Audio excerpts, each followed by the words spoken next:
Oh, you crazy conspiracy guy. Oh, there's so much fraud in this election. How come there hasn't been in the past?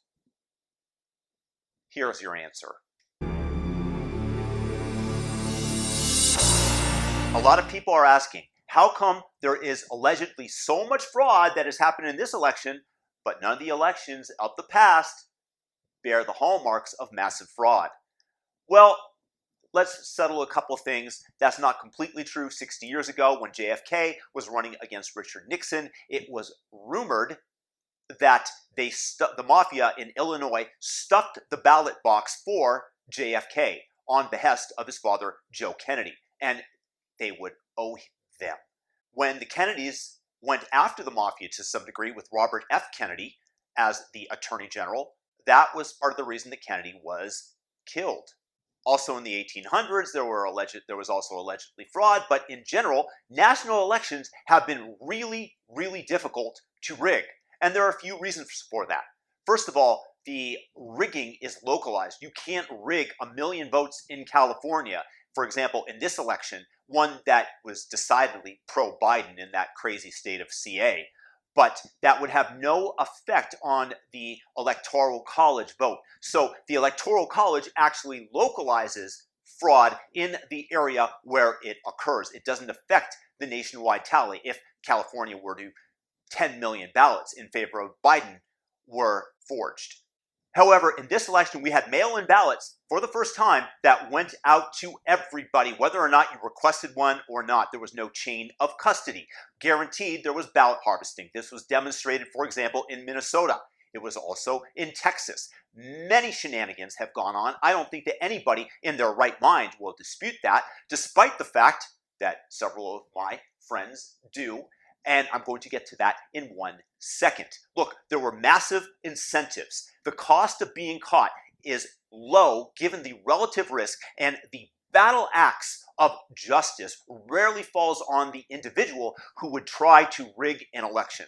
An exception might be made in Project Veritas's expose in Texas because this woman was caught absolutely red-handed, and I certainly hope that the battle axe falls upon her hard and she is in prison for a long period of time. Also, this election, the stakes were deemed by everybody to be very high. The reason for that is because Donald Trump is a largely independent candidate and has, to some degree, polarized the nation with his attitude. A lot of people aren't very fanciful about it. I personally care more about his policies than his personality, and I don't even find his personality all that grating. I think he's a funny guy, but I understand that many people dislike his character. So, because of the polarization, the powers that be, the oligarchy, the plutocracy, has decided that they could rid themselves of this thorn in their side. You see, in the past, the reason that the people didn't have the incentive to rig the elections is because you wanted to rig the primaries to get the candidate that you wanted at the national level. Once you're there, the candidates were very, very close to one another in terms of their policies, and you really didn't care who won because you owned them. In Donald Trump's case, he was an independent actor, and he is himself a billionaire. It was more difficult to buy him in this case, despite all the allegations of corruption against him that have been disproven, like the Steele dossier and everything like that. And meanwhile, Joe Biden gets a pass for stating publicly that he told the Ukrainians that $1 billion in aid would not be forthcoming if they did not fire the prosecutor looking into Burisma, where coincidentally, coinky-dinkly, his son was working. No influence there. However, they'll throw whatever they can against Donald Trump. So there was large incentive to stop him, and they did so by ordering the mail-in ballot, which of course the chain of custody, which I mentioned earlier, is broken. Look, for example, in Michigan, apparently, I've read this on Twitter from Scott Adams, 14,000 plus votes are proven, and you can check in the Michigan database, to have come from dead voters as of right now. That's pretty deep, isn't it? 14,000 votes. You don't think that that mandates a new election in Michigan? I'm going to tell you, I think so. In Pennsylvania, if they really wanted a transparent election, if they wanted everything to be fair and on the up and up, why would they keep Republican watchers from observing the counting at the polling stations? There's no way around it. If you're doing that, you have a motive, you have a reason, and the reason is not that you want fairness and transparency. The reason is likely, Occam's razor states, that you are committing fraud. Yet, I have friends on the left that tells me there is a 0% chance of said fraud. Shouldn't there be at least an investigation to this, given the fact that suddenly 100,000 votes appear in Wisconsin, Michigan, just at the right time to push Joe Biden over the top, that came in the dead of the night? The fact that they told pollsters in Georgia to go home and that counting was going to be stopped for the night, and an hour later they resumed counting? The fact that a Georgia poll worker is observed flicking off ballots that he's counting and crumpling some of them up and throwing them away?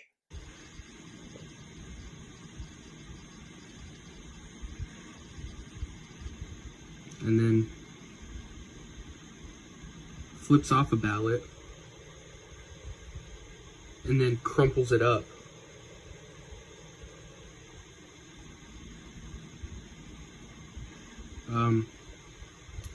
That's not voter fraud. I don't know what is.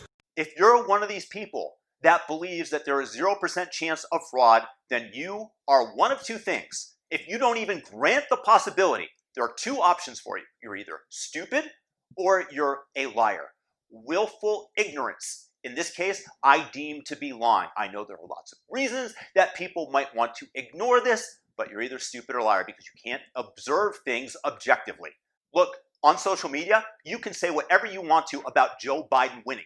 Joe Biden is allowed to go out and declare victory. But if Trump dares question the ballots, then he gets his tweets censored by Twitter, where you can't retweet them, where you can't like them, where you have to go through a two-step process in order to observe the tweet. I don't care who you are. That is the president of the United States, and I have the right to hear what our elected leader tells us. I have the right and want to observe this in motion, in action. But Twitter is censoring it. Facebook is censoring it. If you come out on Facebook with a heterodox view about this, they censor it.